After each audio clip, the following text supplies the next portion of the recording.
The story of Vicomte begins with this witty, intelligent, flamboyant, charming, and very ambitious person, Nicolas Fouquete. And Nicolas Fouquete has this dream, has this fantasy when he's not even 20 years old. He wants to have the most beautiful house ever.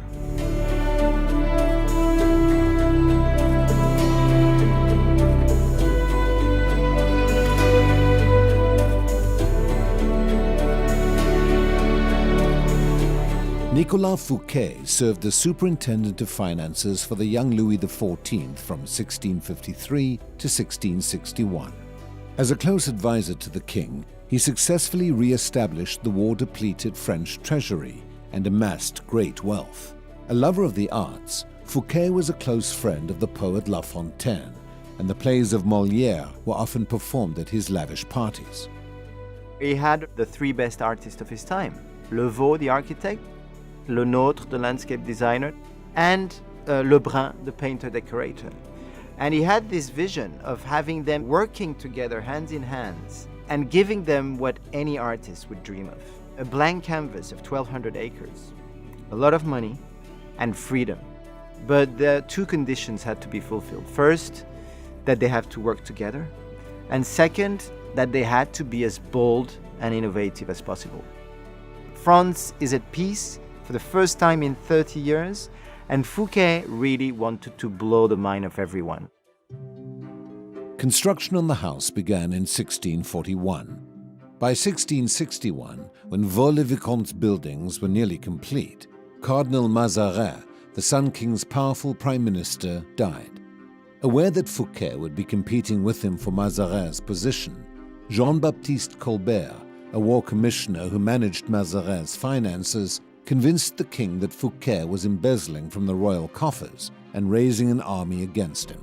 There is a myth that the mercurial Louis XIV decided to arrest Fouquet after attending an opulent party held at Vaux-le-Vicomte in August 1661. According to the myth, the insecure king felt threatened by Fouquet's wealth and wanted to arrest him that night. In reality, Fouquet's fate was sealed before the party. The young king had already made up his mind that Fouquet was a threat to the monarchy. Fouquet was arrested 3 weeks after the infamous party and would spend the rest of his life in prison. When Fouquet got arrested, he was still working on the last details of the house. And the fact that some other ceilings, some sculpture hadn't been finished and it has been untouched since then, brings some emotion to the house. There is still the spirit, I think, of Nicolas Fouquet there. The chateau got frozen in time. There's something quite magical about this place.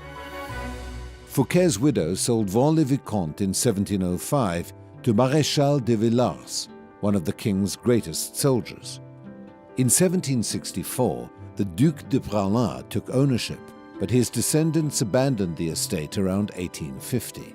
In June 1875, my great-great-grandfather, Alfred Sommier, who was a wealthy industrialist, fell in love with this place. He was the only one at the auction and bought the place and dedicated the rest of his life, part of his fortune, to resuscitate the place.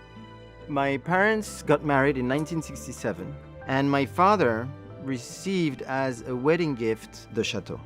Facing the considerable work of maintenance, restoration, the cost of it, he thought opening the house to the public was the solution.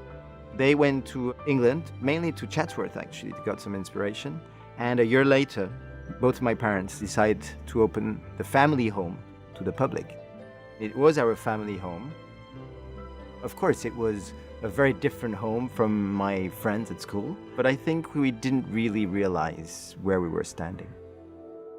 Following their ancestors' lead, the Duvauguet family has continued to maintain, restore, and refurnish the chateau.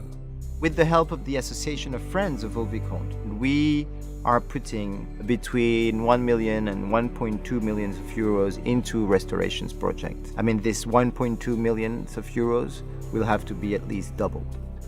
The restoration will be an endless goal. Vaux-le-Vicomte is France's largest privately owned estate. In 1929, it was classified as an historical monument. People that have seen everything, done everything, traveled everywhere, they arrived here and they are moved by the magic and the beauty of this place. And I always think about Fouquet and this team that decided to have the most beautiful house ever. And it makes me extremely proud, together with my brothers and my family. Of course, it's a huge responsibility, but also, and at the end of the day, it's a privilege.